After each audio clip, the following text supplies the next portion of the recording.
Hello, Lakers. This is Miss Sherwin speaking. Hope you're doing well today.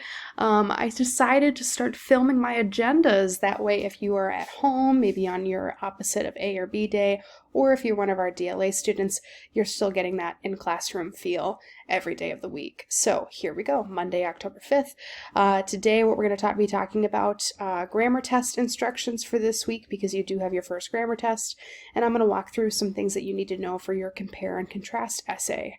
The rough draft of which is going to be due Wednesday. So this upcoming Wednesday at 11:59, your rough draft is due. So let's first talk about the grammar test. So your grammar test on the parts of speech will be this week. It should say this week. Sorry, that was taken from, I'll change that right now. This week. Today through this upcoming Wednesday, you'll be able to take it. There will be a link starting noon on Monday to a Google test, okay? So this is not going to be a Schoology exam. This is a Google test, which means there won't be any timer on it. I believe technically you will be allowed to leave the exam.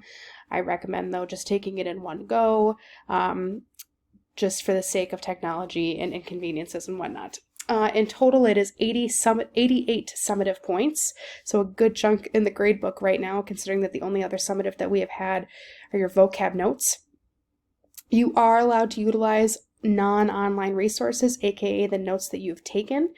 How do you study? Watch the grammar review video. It is in the Week 4 folder, and of course, ask me if you have any questions whatsoever. So once again, this test will be available starting Monday at noon. I will post the link, and you can take that through Wednesday at 11:59. Okay, so now I want to start talking about the compare and contrast essay. So you should have completed an outline and turned that in by Sunday night at 11:59 onto Schoology. Your outline will change, and that's totally fine. I think it's very rare for somebody to come in with a perfect outline. I think it's qualities of a strong writer to recognize when to revise and when to review and when to edit. So things that I want to talk about today are starting with topic sentences. Topic sentences being the first sentence in every single one of your body paragraphs. So I have an example here that's right here, and let's talk through it together. So character A and character B have similar values. If I started off my paragraph like this, or if you did and I was grading it, I would say that this is probably not the best. It's pretty vague, and also this is a compare and contrast essay. Right now, you're only telling me that character A and character B have something in common, where we need to point out that there's something different about them as well. So if I were to revise this, I would say that character A and character B have similar values, yet character B's values are much more intrinsically motivated. Okay, so you're giving me a little bit more detail about maybe where their motivations lie, how they're different, but also having that common point about their values. Another topic sentence example is as follows. Character A and character B respond to conflict in different ways. So just like before, this is a compare and contrast essay.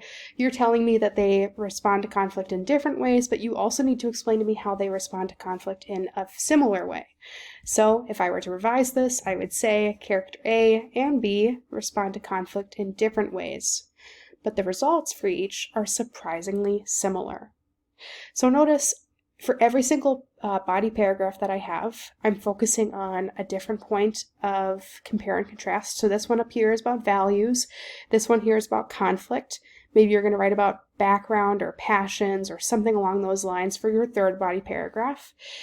And in between, throughout those body paragraphs, I'm comparing and contrasting for every single body paragraph. The order of how you do that is up to you. If it would make sense to move in a point A, B, C fashion, or, throughout the story, that's great. If you want to compare first and then contrast per body paragraph, that's fine as well. Whatever makes most sense for you of organization, I want to see that happening. Okay, so after you give me your topic sentence, you're eventually going to get to a point where you have to embed a quote. According to our standards for this essay, you need at least 3 quotes in total, but that is the minimum bar, okay? I want to see the best writing that you can possibly give me, and so I would say reach for the stars here. Give me more than 3 quotes, but obviously don't bombard me with parts of the text when they may not be necessary. So in terms of embedding quotes, we always need something that's called a lead-in, okay? That is the piece that is leading into the quote. It's too much for my heart to handle if you just start a sentence with a quote.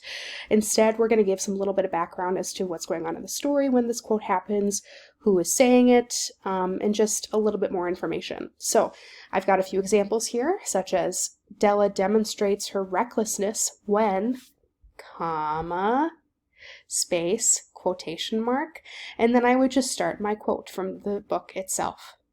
Okay. Second lead-in example is Connell clearly shows Zaroff's cordial attitude by stating, comma, quotation, and then I start my quote.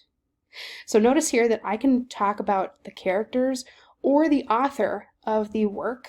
They are both considered strong subjects for my quote lead-ins. So notice in the first one, I'm talking about Della from The Gift of the Magi. Here in the second one, I'm talking about Connell, the author of The Most Dangerous Game, and how he may be illustrating Zaroff's attitude of the text. So giving me some kind of background here. We need a subject in this lead-in. So you're either going to talk about the character or you're focusing on the author's work. Once you get to the quote, there are some rules with punctuation and how we do things. So we've got our lead-in, which we just talked about before. Remember that little pesky comma, and then we have our space and quotation mark. Those are very important. And then we get into our quote. Okay, so my quote today, taken from Mr. Ingalls actually, says, Mr. Ingalls smells bad. Okay, so not a real quote from our text, but just a quick example.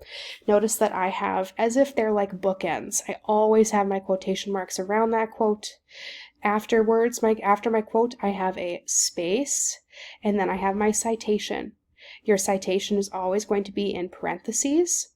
It'll contain the last name of the author of where your quote is coming from. So Angelou, as in Maya Angelou, space, and then the page number that it is found on. Page being the page of the text, not the PDF. So in the PDFs that we give you, if you scroll down to the bottom, you'll be able to find what the page of the textbook says. And that's what we're looking for. And then finally at the end, I have a period. The period always goes after our citation. Okay, otherwise the citation is just kind of floating in limbo and we don't really know where it belongs. All right, my second example, very similar here, but notice that I have my lead-in, and then I go into a quote that has dialogue. Okay, you're going to have quotes that contain dialogue, and that is just fine, but there's different punctuation rules with how we go about this. So if I started saying Mrs. Flowers says, and Mrs. Flowers is from our story, I Know Why the Caged Bird Sings, and then she's going into a quote that she says, notice that I start with my normal quotation marks, and then when I get to the quote in the story itself, where you would normally find 2 quotation marks, I only give it 1, as if you're giving it a backwards apostrophe. And that means that at the end here, once I finish the quote within the story, I've got my tiny mark, my small mark, and then my normal quotation mark, almost as if a bear claw attacked your page. Okay? And then of course I go into my normal citation and period afterwards. So this was a lot of information. I would say if you're confused about this, go back, view it again. Otherwise, email me, ask me questions in class. Whatever you need to do to get some clarification is just fine. A few more slides here. So after we have our quote, we're going to be analyzing our quote. So please never use a quote without any explanation or analysis. If you are throwing a quote in there for the sake of throwing in a quote, you're not doing the part of the paper that it's focusing on. We're comparing and contrasting here. So we need to have some type of analysis or explanation. Please avoid language like this quote shows or this quote says, and this goes for lead-ins as well. We never want to see that kind of language in our paper. It's not academic, it's not professional, and most of the time you can just get rid of this quote shows and skip right on into whatever you were going to say next, and it would be just fine. So I know it's kind of awkward, it's how our brains work, but we're just going to nix that for now. Then you should also never end your paragraph with a quote. It's kind of like having a lingering citation without the punctuation at the end. If you have a quote that's just kind of out there in the end of your paragraph with no explanation, it feels very lost to me. It's kind of like on the island of misfit toys. I have no idea why it's there. It's kind of lonely. You need to give me some explanation. And then on top of that, please use the quote and then explain your interpretation of the quote, even if you think it's obvious. Even if I have read all of these short stories, I want to hear your own interpretation of this quote. So please explain yourself, even if you feel like it's simple or repetitive. And then finally here today, we're going to talk about attention-getting devices. So far, we've been talking about your body paragraphs. This part here, attention-getting device, is primarily focusing on your introduction paragraph. Okay, your attention-getting device is basically how you start off your entire paper. You need to open with something other than naming the characters and the stories. Focus on something else before you get into the nitty-gritty details about these stories and characters. Also, please avoid rhetorical questions.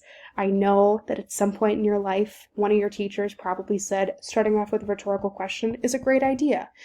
I would argue, though, that if you ask a rhetorical question, your reader cannot answer it and may disagree with a point that you are making. And then that may turn them off from reading your paper in general. So please avoid rhetorical questions. I would say same thing goes for definitions from the dictionary or anything like that. A tip for you is to think about how you might end your paper. How you end your paper can be tied back to your attention getter. Okay, your attention getter is kind of like bookends. We start and end in a very similar fashion to kind of tidy up the whole paper. You should know that you will get points even if you just attempt attention-getting a device, as long as it's not a rhetorical question. Okay, we just kind of want to see where you're at. That way we can redirect you for the rest of the year in any way that we seem fit. So as long as you are trying, you're going to be just fine. All right, everybody. So today's plan, whether you're watching this, today, Tuesday, maybe even Wednesday, please look at the week 5 calendar. Finalize your outline if it isn't complete yet. If you didn't turn that in on Sunday, please do so immediately and begin your draft. Drafts are due Wednesday at 11:59 p.m. We're going to spend Thursday and Friday of class then doing peer editing, and I'll give you tips on that once we get into Wednesday and Thursday of this week. So take care, Lakers, and let me know if you have any questions. Bye.